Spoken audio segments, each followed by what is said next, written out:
Le cosmodrome de Baïkonour. Le lancement de cette fusée est aussi le coup d'envoi de l'un des programmes phares de l'aérospatiale européenne, la mission ExoMars. Avec ce projet de plusieurs milliards d'euros, l'Europe espère écrire une nouvelle page de la conquête spatiale. J'étais derrière mon poste de télé quand Neil Armstrong a marché sur la Lune. Donc je me suis retrouvé un jour dans les activités spatiales et les opérations. Et comme Obélix est tombé dans la marmite de la potion magique, moi je suis tombé dans les opérations et j'ai beaucoup aimé ça et j'y suis resté. Et ça fait 24 ans que je fais des opérations, mais 17 que je fais des opérations liées à Mars. Le cosmodrome de Baïkonour. Le lancement de cette fusée est aussi le coup d'envoi de l'un des programmes phares de l'aérospatiale européenne, la mission ExoMars. Avec ce projet de plusieurs milliards d'euros, l'Europe espère écrire une nouvelle page de la conquête spatiale. J'étais derrière mon poste de télé quand Neil Armstrong a marché sur la Lune. Donc je me suis retrouvé un jour dans les activités spatiales et les opérations.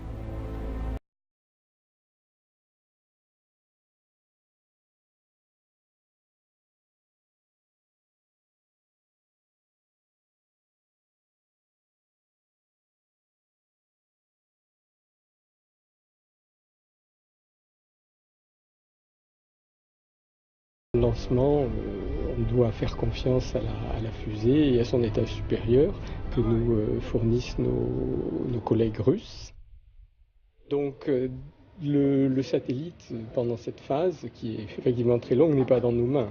Bien sûr, des choses peuvent arriver, mais on doit simplement faire confiance que plus de 10 heures après le lancement, le satellite sera dans l'espace au point où il doit aller, au point où il doit se trouver et avec la vitesse nécessaire pour se diriger vers Mars.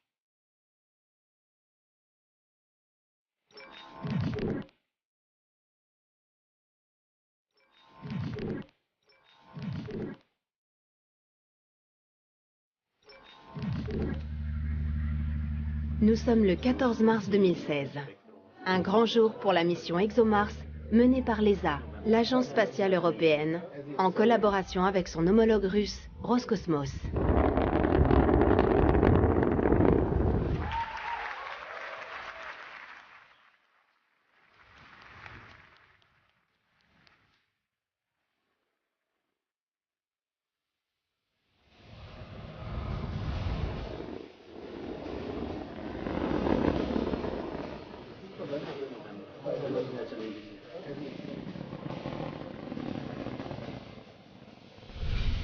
L'Europe... il peut y avoir des petites anomalies du satellite, mais on a des procédures, on a un entraînement pour, disons, les réparer et s'en sortir. Il peut y avoir des problèmes avec l'environnement, des flammes solaires, des éjections solaires qui troublent les caméras qui se repèrent par rapport aux étoiles. Une fois en route pour Mars, nous n'aurons pas droit à l'erreur. C'est un vrai défi dans un milieu exposé à de fortes radiations et variations de température. Chaque mission met nos engins spatiaux à rude épreuve. Il est absolument impossible d'affirmer que tout fonctionnera comme prévu au cours du voyage, qui comporte inévitablement une grande part de risque. Des risques auxquels l'ESA a déjà été confrontée en 2003 lors de la mission Mars Express. Là aussi, un satellite et un atterrisseur avaient fait le voyage jusqu'à Mars. Comme son successeur Schiaparelli, l'atterrisseur devait se poser à la surface de la planète, mais tout contact a été perdu après le largage. L'engin n'a été retrouvé qu'en 2015. S'il semble bien avoir atterri en douceur, la raison exacte de son silence radio reste inconnue. L'agence n'a pu récupérer aucune donnée télémétrique sur la phase d'approche et d'atterrissage. Le satellite, lui, transmet comme prévu des images de Mars où ont été repérées de vastes étendues d'eau, un élément indispensable à la vie. Voilà pourquoi nous tenons à retourner sur Mars. C'est notre plus proche voisine et par le passé, elle a été entourée d'une vraie atmosphère. Aujourd'hui encore, elle est protégée par une fine atmosphère. Ce sont des conditions plutôt favorables à l'émergence de la vie, et cela nous intéresse.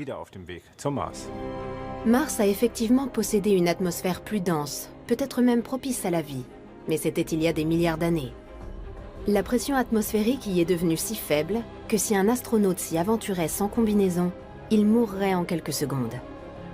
L'air martien se compose à 95% de dioxyde de carbone, mais on y a détecté des traces de méthane, un gaz qui, sur Terre, est sécrété par des bactéries. Serait-il aussi d'origine biologique sur Mars? Analyser ces traces de méthane, c'est la mission de la sonde orbitale baptisée TGO, pour Trace Gas Orbiter.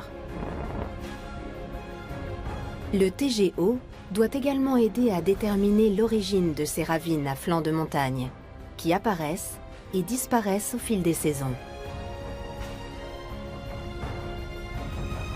Le moment le plus délicat sera l'atterrissage de Schiaparelli.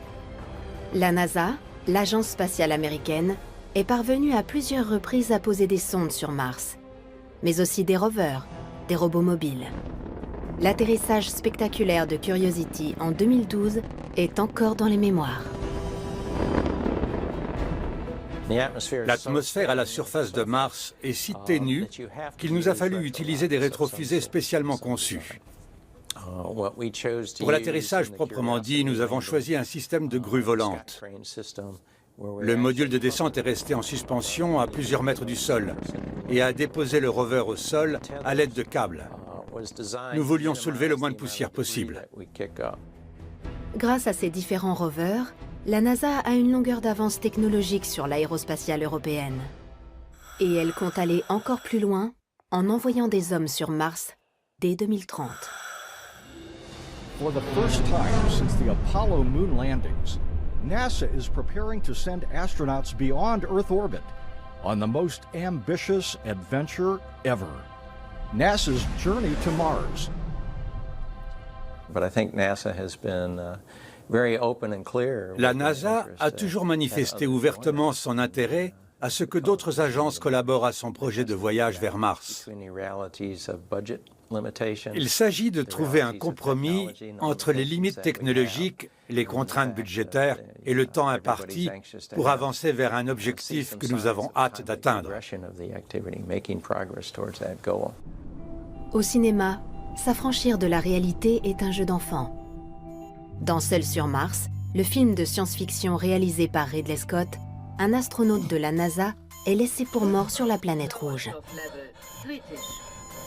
Toutefois, le scénario est au plus près des données scientifiques. Malgré les technologies avancées dont il dispose, le héros, incarné par Matt Damon, doit savoir faire preuve d'inventivité pour survivre. In the face of overwhelming odds, I'm left with only one option.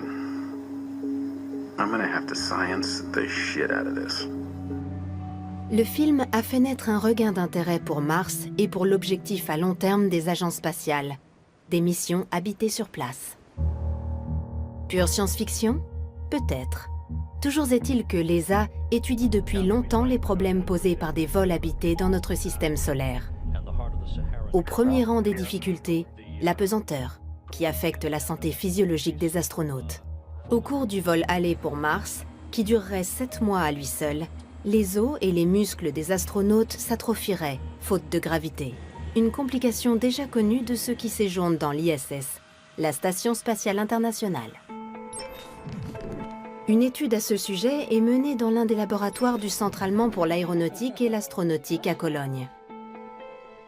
La tête inclinée de 6 degrés vers le bas, les volontaires devront rester allongés pendant 60 jours. La position favorise le reflux du sang hors des jambes, simulant ainsi les effets de l'apesanteur dans l'espace. La moitié des participants est soumise à un repos total. Les examens montrent que leur masse et leur densité osseuse baissent rapidement, car l'organisme se débarrasse de tout ce qui est inutile à son fonctionnement. La perte de masse musculaire est tout aussi flagrante, en quelques jours à peine. Mais des solutions existent pour contrebalancer cet affaissement.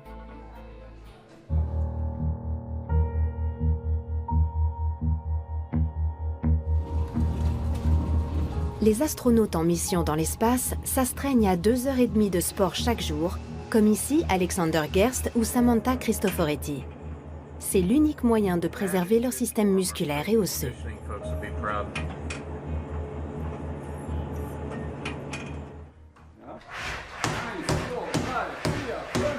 Toujours dans le cadre de l'étude sur les effets de l'apesanteur, les chercheurs testent une nouvelle machine.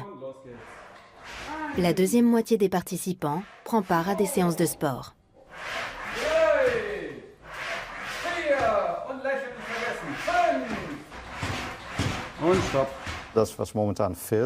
Ce qui manque aujourd'hui aux astronautes dans l'espace, c'est un exercice qui demande de la puissance et de l'explosivité à la fois.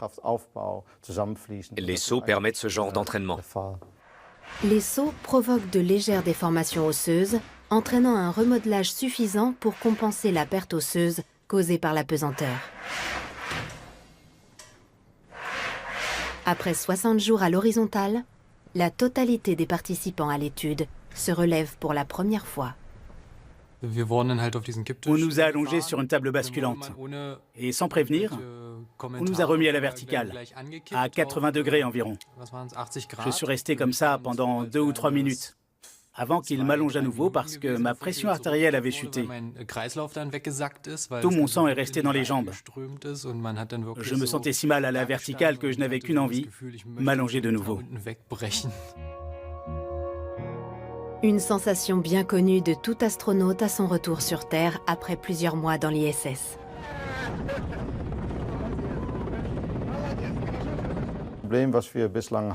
L'intolérance orthostatique est un problème que nous avons avec les astronautes ayant passé 6 mois dans l'espace. Même s'il n'y a pas de perte musculaire, leur système cardiovasculaire est instable. Actuellement, ce n'est pas trop problématique, parce qu'ici, dans les steppes du Kazakhstan, ils sont attendus par des médecins et des hélicoptères. Il en va autrement quand les astronautes arrivent sur Mars. Ils doivent pouvoir se mettre debout et être opérationnels. Dans le film Seul sur Mars, ces troubles physiologiques d'adaptation sont résolus grâce au vaisseau spatial, qui génère une gravité artificielle pour ses passagers.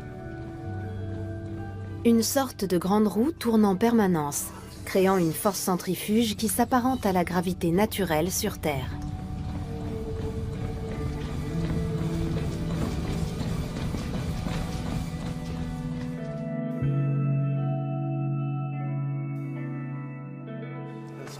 C'est une piste également suivie par les chercheurs de Cologne, avec une autre machine capable de recréer une gravité artificielle de façon presque aussi ingénieuse que dans le film.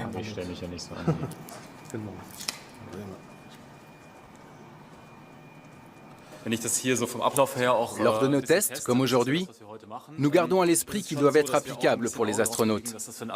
Il ne faut pas oublier que sur Terre, nous pouvons nous tenir debout ou marcher sans entrave. Un astronaute en apesanteur devra se tenir à quelque chose. Il faut donc éviter qu'il y ait des câbles qui sortent de tous les côtés.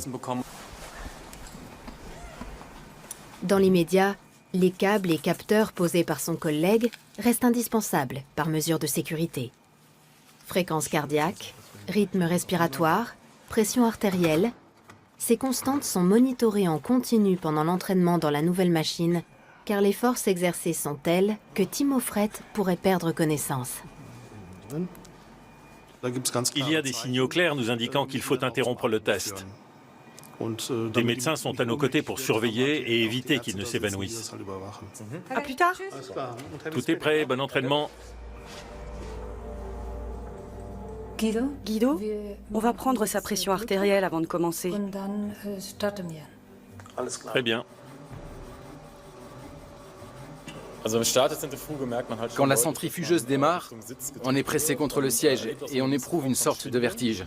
Une fois qu'on a atteint la vitesse voulue, que 2G s'exerce sur notre centre de gravité, on ressent une très forte pression. On est comprimé contre le siège, comme si on faisait 2 fois notre poids, avec la sensation d'avoir du mal à respirer. Faire de l'exercice en centrifugeuse au cours d'un vol habité pour Mars pourrait aider les astronautes à préserver leur système cardiovasculaire, de sorte qu'ils puissent sortir du vaisseau spatial sans s'écrouler.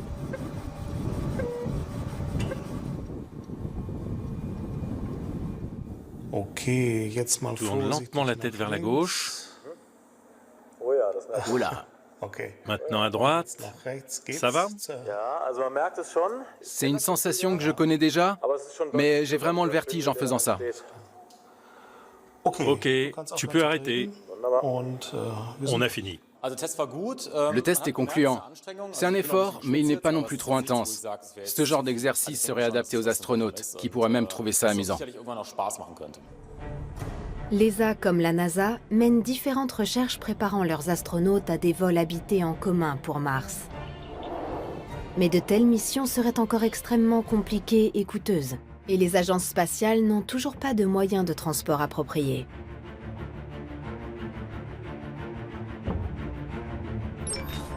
Et voilà qu'une entreprise privée s'est jointe à la course vers Mars.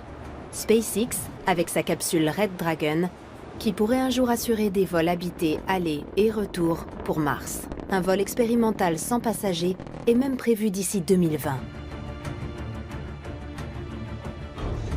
Être le premier à lancer une mission habitée pour Mars, c'est le rêve du fondateur de SpaceX, le milliardaire Elon Musk. Son entreprise officie déjà comme prestataire de la NASA, assurant les transports de fret vers l'ISS. SpaceX pourrait s'associer aux différentes agences spatiales pour des vols habités vers Mars grâce à ses fusées à la technologie unique. Le premier étage de la fusée est réutilisable. Au lieu d'être détruit dans l'espace, il peut atterrir et redécoller.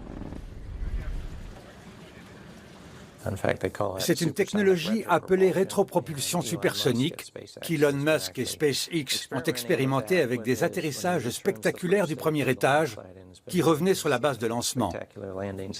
Cette technologie encore jeune va certainement évoluer et sera nécessaire pour transporter de grosses charges utiles à destination de Mars.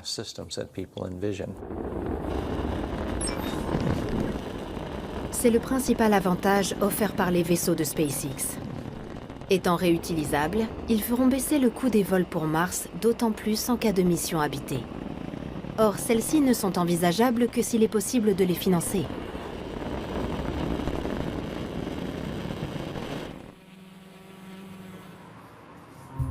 De retour en Europe et à la mission ExoMars, Michel Denis, le directeur des vols, se rend au centre des opérations. Tous les espoirs de l'Europe spatiale aujourd'hui commencent à se tourner vers nous. Bien sûr, le grand jour, c'est l'arrivée à Mars, mais la première chose qui doit marcher à 100%, c'est la séparation de Schiaparelli et du TGO.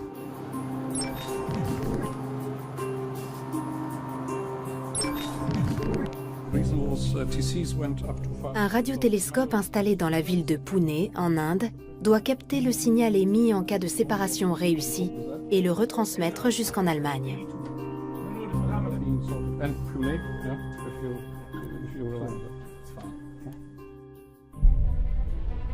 À 175 millions de kilomètres de la Terre, les chemins de la sonde Schiaparelli et de l'orbiteur TGO vont se séparer.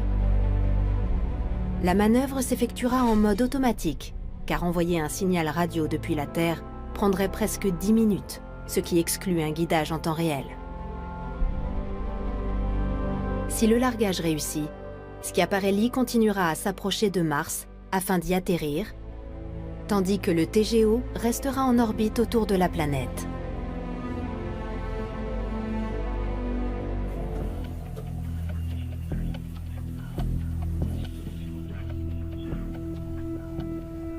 Tout semble se passer comme prévu. Le radiotélescope de Pune retransmet le signal indiquant une séparation réussie. Soulagement général à l'ESA. Mais de courte durée. Il semble y avoir un problème.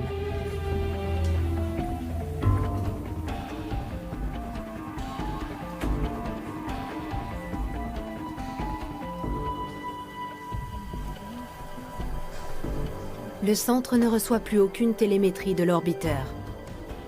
Conviés à assister à l'événement, les journalistes sont priés de quitter les lieux. L'explication n'arrive que 30 minutes plus tard. Nous confirmons la réussite de la séparation du TGO et du module Schiaparelli. Nous avons rétabli le contact avec l'orbiteur et nous cherchons à comprendre pourquoi nous ne recevons pas ces données télémétriques.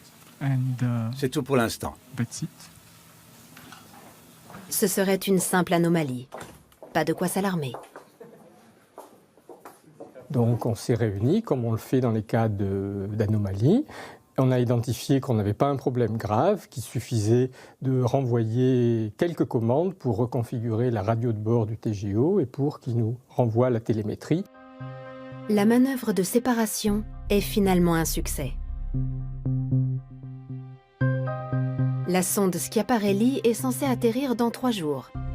L'orbiteur TGO, quant à lui, entame sa phase de freinage pour se placer sur l'orbite voulue autour de Mars.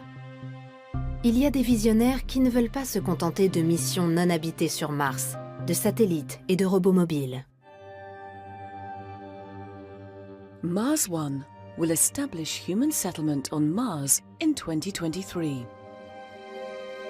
Mars One, une initiative privée néerlandaise, a sélectionné des volontaires à la colonisation de Mars et devrait bientôt les préparer à cette aventure. Le projet est très controversé, notamment parce que les modules d'habitation présentés dans la vidéo promotionnelle, faits de métal, ne suffiraient pas à protéger les colons du rayonnement cosmique. Plus discutable encore, aucun vol retour n'est prévu. Il se justifie en disant que l'homme a également colonisé l'Amérique en prenant un aller simple, sans rien savoir de la vie sur place. Mais ceux qui ont entrepris ce voyage à l'époque l'ont fait dans l'espoir d'une vie meilleure. Là, il faut dire sans détour que les candidats à la vie sur Mars ne gagneront pas au change. Les participants vivront reclus dans des modules et y mourront. Si le projet Mars One se concrétise, j'espère que nous n'assisterons pas à distance à la mort de volontaires victimes de maladies que l'on aurait pu soigner sur Terre. Ce serait tragique. Le héros de Seul sur Mars, Mark Watney, doit survivre 1 an et demi sur place. Or, le film fait abstraction de certaines difficultés bien réelles. Exemple, le module d'habitation du héros, sur le modèle d'une yourte, n'est pas non plus protégé des radiations cosmiques. Certaines technologies utilisées dans le film sont bien en cours de développement, mais encore loin d'être abouties. En route, l'homme pourrait donc faire un petit crochet par un autre corps céleste, bien plus proche et plus facile à atteindre depuis la Terre. Il ne faut que 3 jours pour s'y rendre. Et l'homme y a déjà posé le pied. Une équipe internationale doit retourner sur la Lune, qui reste peu explorée et mal connue. C'est une étape cruciale pour la coopération interagences, avec Mars en ligne de mire. Il nous faut un site d'essai, moins éloigné que Mars, mais assez distant pour représenter un défi, où nous pourrons tester nos technologies et nos plans d'opération. Les agences spatiales débattent encore de cette idée d'établir un village lunaire permanent et international. À l'ESA, des étudiants réfléchissent déjà aux technologies nécessaires, par exemple pour des structures habitables.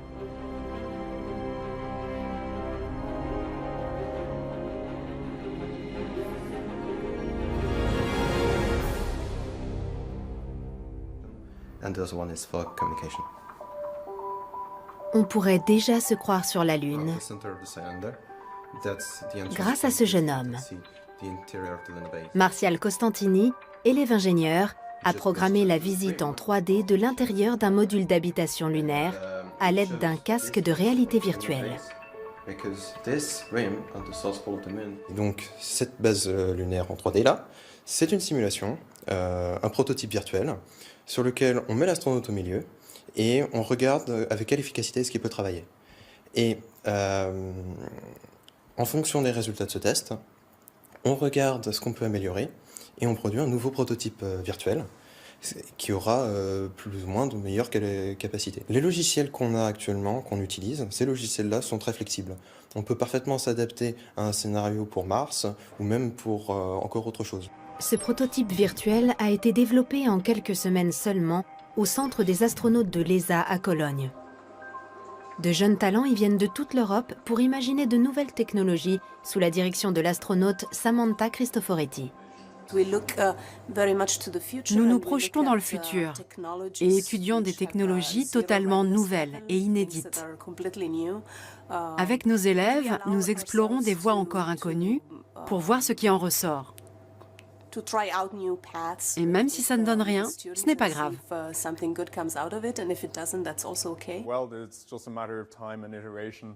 Les étudiants présentent régulièrement les avancées de leurs recherches. Cillian Murphy travaille à un système de protection contre les radiations. Le danger provient de la dose de rayons reçue par les astronautes ou les machines. C'est ce qui nous inquiète. Cette image montre l'intensité que peuvent avoir ces radiations.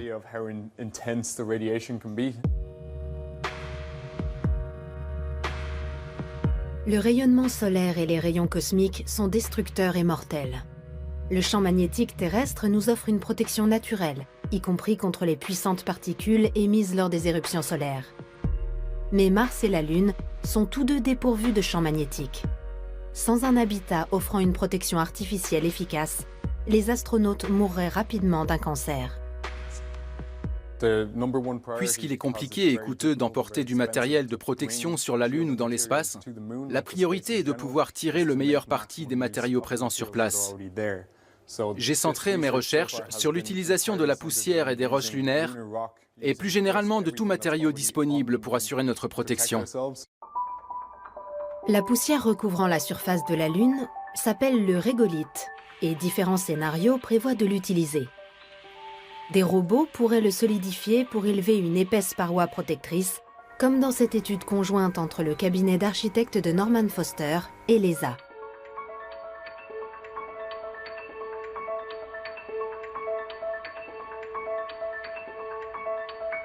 Et ce n'est pas la seule possibilité.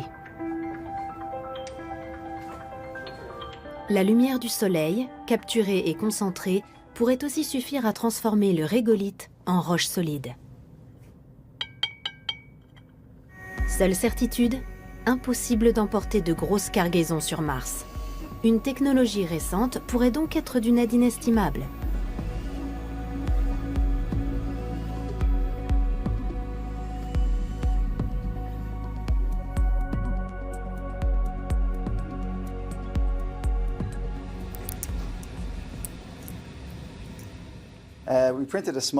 J'ai imprimé cette petite chaîne en 3D pour vous montrer deux choses. Primo, elle est faite en plastique recyclable. Ainsi, si un astronaute a besoin d'un outil particulier, il peut l'imprimer en un seul exemplaire, l'utiliser, puis le recycler. Plus besoin d'emporter une tonne de matériel. Secondo, cette chaîne montre que l'on peut imprimer des pièces fonctionnelles en une seule fois et d'un seul tenant, ce qui n'est pas possible avec les méthodes d'usinage classiques.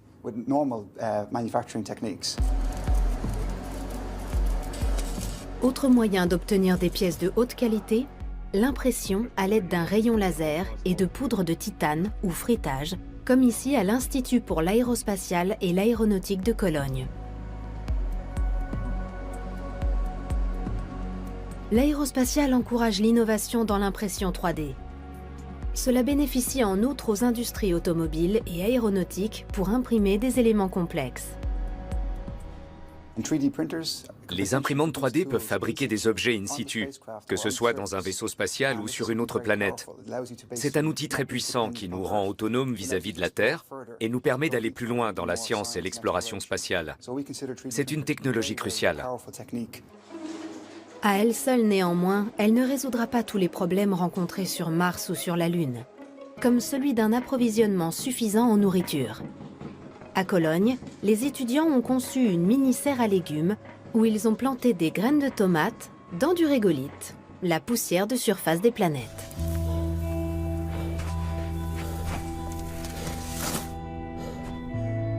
Mark Watney, le héros du film, cultive des pommes de terre pour se nourrir pendant son long séjour sur Mars.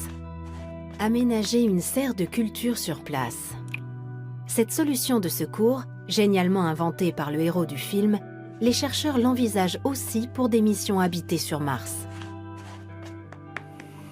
C'est d'ailleurs l'objet du projet scientifique CROP, qui signifie en anglais culture ou récolte.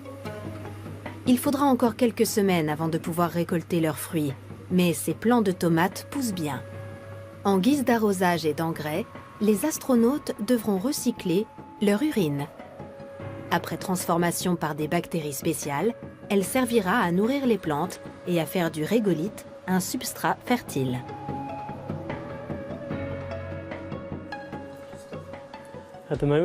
Le régolithe nous apparaît comme une solution intéressante en tant que substrat pour faire germer des graines et les cultiver. Notre expérience s'apparente à celle de Mark Watney dans Seul sur Mars, mais nous sommes encore loin de son résultat. Nous n'en sommes qu'aux tout premiers essais. Il s'agit d'un circuit semi-fermé qui simule le type de milieu qu'on pourrait installer dans des modules d'habitation lunaire ou martien pour y faire pousser des plantes. Les colons sur Mars cultiveront donc vraisemblablement leur propre nourriture. Mais il faudra encore des années avant de pouvoir récolter les fruits de cette technologie. Envoyer une mission habitée sur Mars est une vraie gageure. Le vol aller-retour prend 2 ans. Ce n'est pas une planète où nous pourrons nous rendre d'ici 10 ans. Il faudra bien plus de temps. Mais je suis convaincu que l'homme foulera le sol de Mars un jour. La mission ExoMars se poursuit. Dans quelques heures, l'atterrisseur Schiaparelli doit se poser à la surface de la planète et le satellite TGO se placer sur la bonne orbite. C'est un grand jour pour l'aérospatiale européenne et pour Michel Denis, le directeur des vols. Il a fait venir son père et ses 2 enfants pour l'occasion. Comme dans les grands moments importants de la vie, c'est bien d'être en famille. Hein, ça donne chaud au cœur. Donc c'est quelque chose que je me suis promis. Parce que la dernière fois que je suis arrivé à Mars, qui était aussi la première, c'était à Noël et je ne pouvais pas être avec mes enfants. Donc aujourd'hui, mes enfants sont avec moi. Il doit être fier, non? Oui, il est très fier. Tu es fier? Oh oui, super. Super. Et optimiste. Optimiste. Bon, oui, on est optimiste, sinon on ne ferait pas ce travail.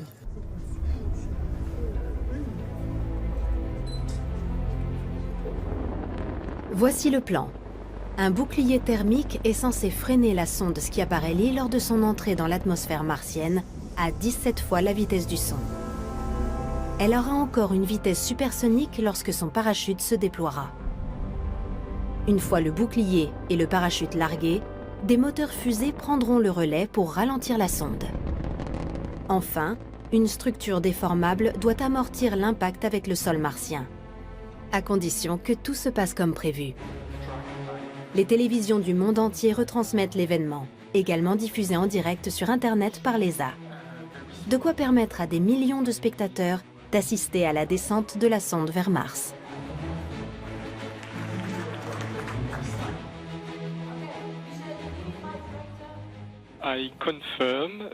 Je confirme qu'il y a quelques minutes, le radiotélescope de Pune a capté le signal de Schiaparelli et suit sa trajectoire comme on le voit à l'écran. L'atterrisseur est réveillé et se prépare à la phase finale d'arrivée sur Mars.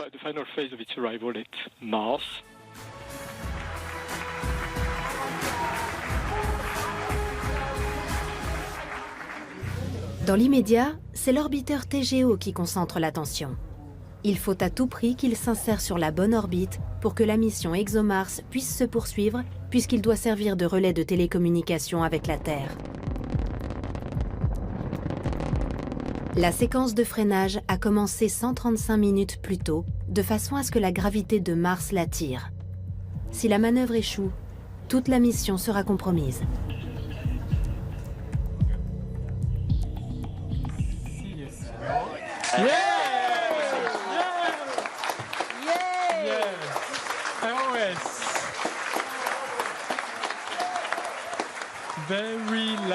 Il est maintenant hautement probable que nous ayons 2 satellites autour de Mars. C'est ce que nous espérions. Un deuxième succès de taille, plus de 10 ans après la sonde Mars Express.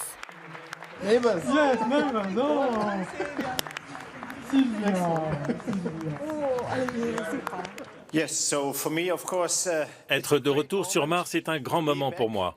J'en discutais avec un collègue de la NASA, à qui je disais que nous étions maintenant voisins sur Mars. Mais je vous propose d'attendre encore un peu et de voir ce qui va se passer avec notre atterrisseur expérimental.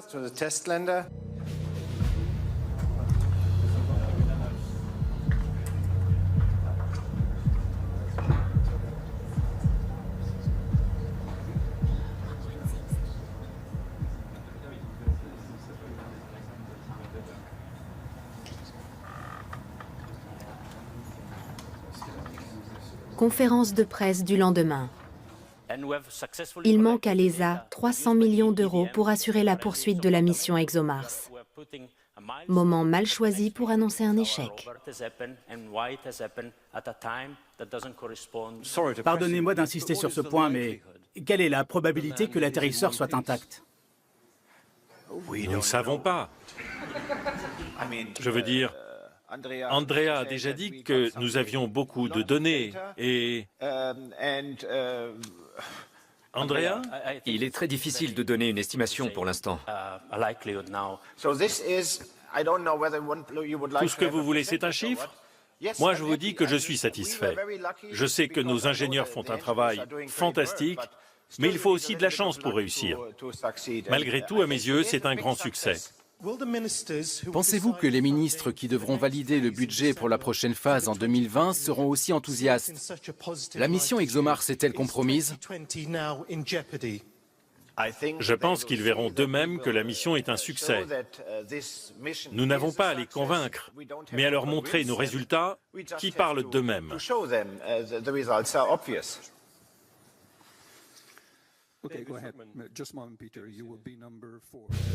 Le même jour, l'ESA reçoit des photos du parachute, du bouclier thermique et du cratère de l'impact. Après l'atterrissage brutal de Schiaparelli, j'ai reçu un message de félicitations de la NASA, en toute sincérité, sans ironie. Ils vont en apprendre beaucoup. C'est une chance d'avoir récupéré autant de données télémétriques. Nous n'avons pas perdu le contact avec Schiaparelli avant qu'il n'accomplisse sa principale tâche, atteindre la surface de Mars. La liaison a été rompue lorsque l'impact a malheureusement détruit la sonde. Mais nous avons toutes les données jusque-là, et c'est le plus important. Des données qui aideront l'agence européenne à rectifier le tir pour la prochaine tentative en 2020. Il faudra alors que tout se déroule comme prévu, car l'atterrisseur déploiera la pièce maîtresse de la mission ExoMars, un rover dernier cri. Il reste à trouver plusieurs centaines de millions d'euros. Mais les pays contributeurs vont-ils jouer le jeu?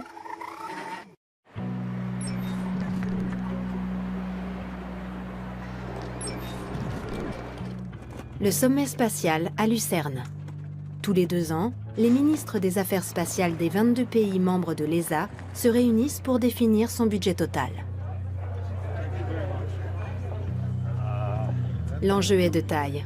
Le directeur de l'agence doit faire approuver le financement de tous les programmes et activités de l'ESA, mais aussi convaincre les ministres de débloquer les fonds manquants pour ExoMars. Sans argent, nous devrons mettre la clé sous la porte, c'est aussi simple que ça. Tout notre budget nous est alloué lors de ces conférences interministérielles. Nous devons prouver le bien fondé de nos projets. L'ESA demande 11 milliards d'euros pour les 2 prochaines années dans le but de financer les projets en cours et à venir. Mais la mission ExoMars entraîne des coûts supplémentaires imprévus supérieurs aux 300 millions annoncés jusque-là. C'est d'une rallonge de 400 millions d'euros qu'il est question depuis le crash de la sonde.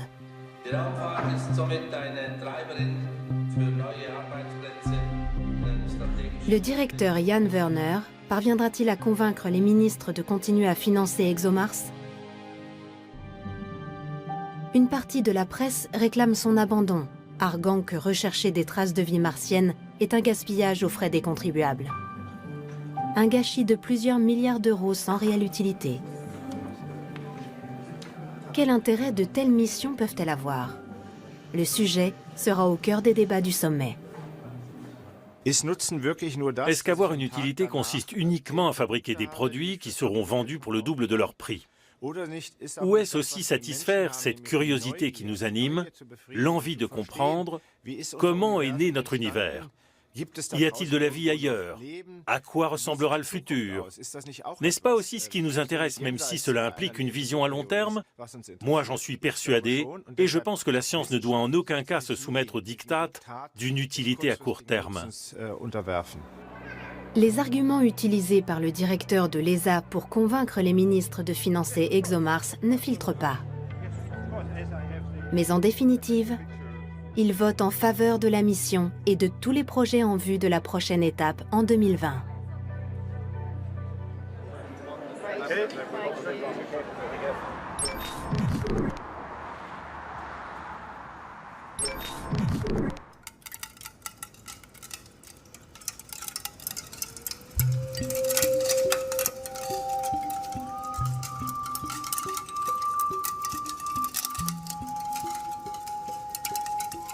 Simulation d'un terrain martien pour le rover ExoMars. Ce prototype a déjà demandé plus de 10 ans de travail.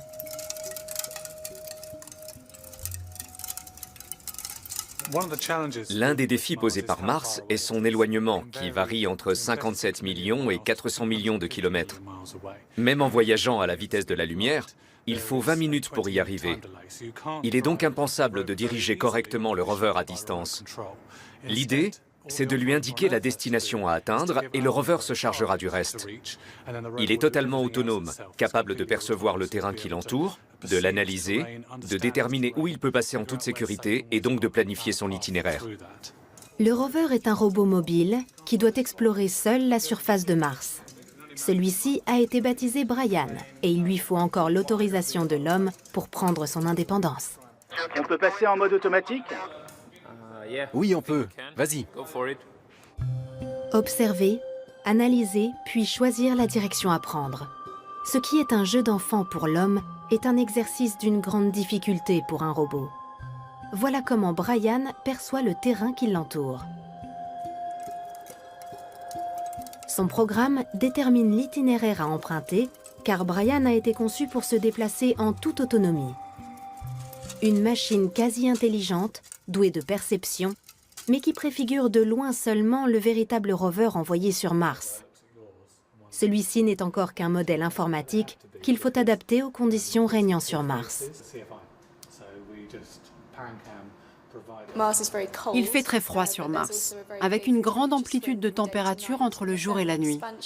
La dilatation thermique des matériaux qui composent le rover pose un vrai problème, sans compter les radiations solaires et les tempêtes de poussière ayant un effet très abrasif sur toute sa surface.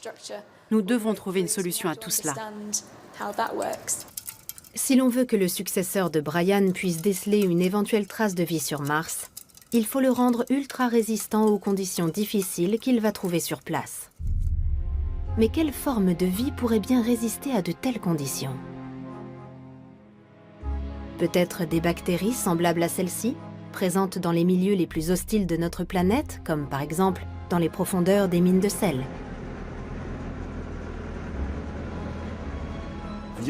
Dans les mines de sel terrestres, par exemple, on peut trouver des archées halophiles. Ce sont des micro-organismes extrémophiles qui peuvent vivre activement même dans un milieu saturé en sel. Là où la concentration en sel serait trop forte pour la plupart des êtres vivants, ces bactéries s'en accommodent parfaitement. Emprisonnées dans la roche, elles peuvent patienter, intactes, pendant des millions d'années. Une fois en présence d'eau, ces microfossiles peuvent même renaître à la vie. Des chercheurs de l'Institut pour la médecine spatiale à Cologne ont soumis ces bactéries et plusieurs autres à un test éprouvant.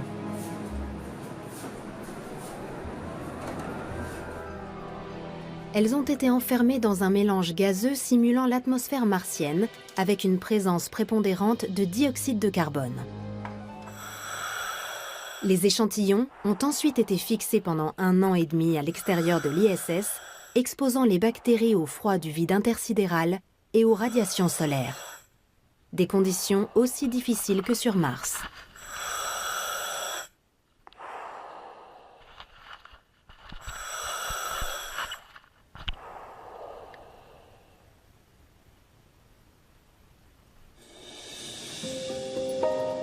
À la fin de cette longue période, les échantillons sont revenus au laboratoire sur Terre.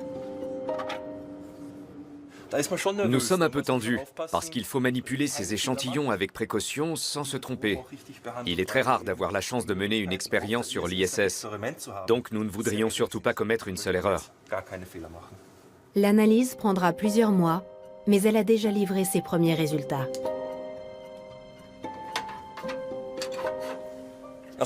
Nous sommes surpris de constater que ces micro-organismes survivent très bien à différentes conditions, notamment le vide d'air et les radiations. Certains résistent si bien aux rayons solaires qu'ils pourraient survivre à la surface de Mars pendant plus de 60 000 ans, alors qu'un homme mourrait seulement en 14 jours. Ces bactéries ne résisteraient tout de même pas à plusieurs millions d'années d'exposition aux radiations solaires à la surface de Mars, mais peut-être plus en profondeur. À seulement quelques centimètres dans la roche, elles sont parfaitement protégées. Elles pourraient y vivre tranquillement en attendant des conditions plus favorables. On peut imaginer qu'elles attendraient là pendant 250 millions d'années avant de revenir à la vie. Ce sont de telles bactéries que le rover ExoMars doit rechercher en 2020. Pour cela, il va forer le sol martien jusqu'à 2 mètres de profondeur pour en remonter des échantillons qui n'auront pas été exposés aux fortes radiations à la surface. Puis il procédera à leur analyse dans son laboratoire de poche.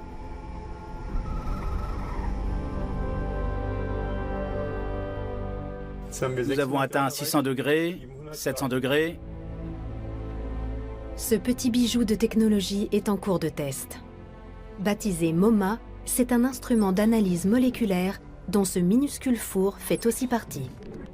Il doit chauffer la poussière martienne à plus de 900 degrés jusqu'à la vaporiser, elle et les éventuelles molécules organiques qu'elle contient.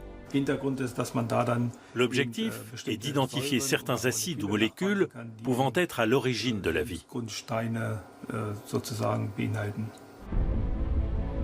Le site choisi pour l'exploration est un vaste bassin qui a abrité de l'eau autrefois.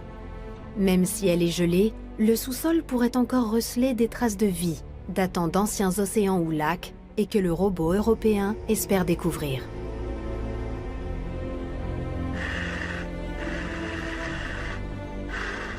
Ils veulent forer bien plus profond que nous l'avons fait avec nos rovers à la NASA. Pour l'instant, l'homme n'a fait qu'effleurer la surface sur 1 ou 2 cm de profondeur sans véritablement forer. L'instrument MoMA est un bon exemple des partenariats réguliers entre les agences spatiales. Il sera monté sur le rover européen, mais il est financé par la NASA. Les derniers tests de résistance sont en cours. Mars est une planète très froide. L'azote liquide nous permet d'obtenir des températures très basses, de façon à tester les instruments dans des conditions extrêmes ici, avant de les envoyer dans l'espace ou sur Mars. Mais tous ces efforts auront été vains si une seule erreur est commise. Nous ne voulons pas reproduire les erreurs de nos prédécesseurs. La plupart des missions présentaient des contaminations terrestres. Un problème de taille quand on recherche la vie. Exemple avec la sonde Viking en 1976. Les analyses ont montré des traces de vie, mais il était impossible d'affirmer avec certitude si elles étaient bien issues de Mars et non pas terrestres. Entre-temps, les scientifiques ont appris de ces erreurs. Dès le début, il a été prévu que les instruments livrés seraient stériles. Toute la conception et le montage sont donc faits avec des outils déjà stérilisés. Des contraintes strictes qui ne facilitent pas la tâche. Les éléments constituant le MoMA sont arrivés. Il reste à les assembler dans une atmosphère ultra saine. Selon le protocole mis en place pour l'assemblage, l'air ne doit pas contenir la moindre bactérie. Diana Margeritis est responsable de cette salle blanche à Turin et de sa propreté. Une pièce normale compte environ 100 000 bactéries par mètre cube. Dans la salle derrière ce sas, la tolérance n'est plus que de 50 germes par mètre cube. Les nettoyages réguliers permettent même de réduire ce chiffre à seulement 2 ou 3 bactéries par mètre cube. Cette salle blanche est contrôlée tous les jours. Grâce à des lingettes, nous mesurons le nombre de spores sur les différentes surfaces, le sol, les tables, les murs.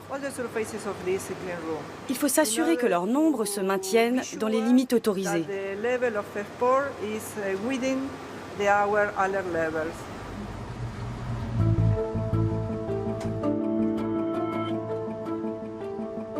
Les analyses quotidiennes garantissent le respect de ces normes d'hygiène ultra strictes.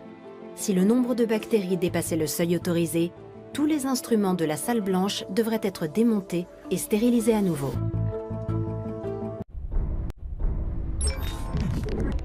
Le cosmodrome de Baïkonour.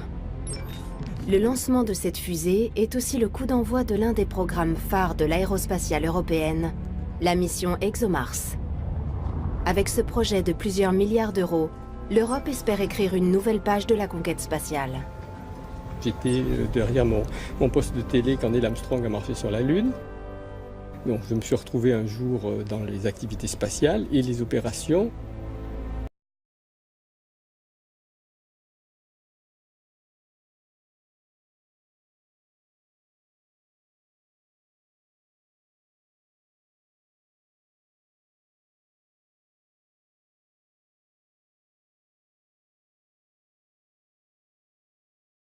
Le lancement, on doit faire confiance à la fusée et à son étage supérieur que nous fournissent nos collègues russes. Donc le satellite, pendant cette phase, qui est effectivement très longue, n'est pas dans nos mains. Bien sûr, des choses peuvent arriver, mais on doit simplement faire confiance que plus de 10 heures après le lancement, le satellite sera dans l'espace au point où il doit aller, au point où il doit se trouver et avec la vitesse nécessaire pour se diriger vers Mars.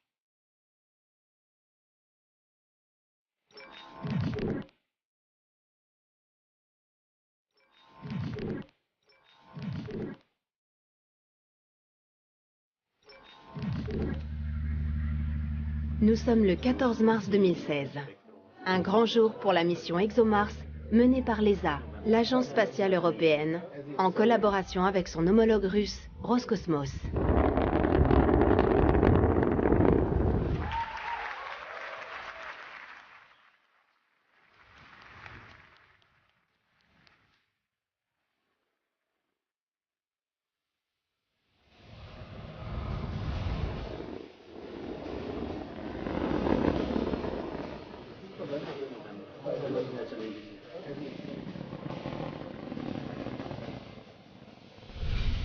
L'Europe, chez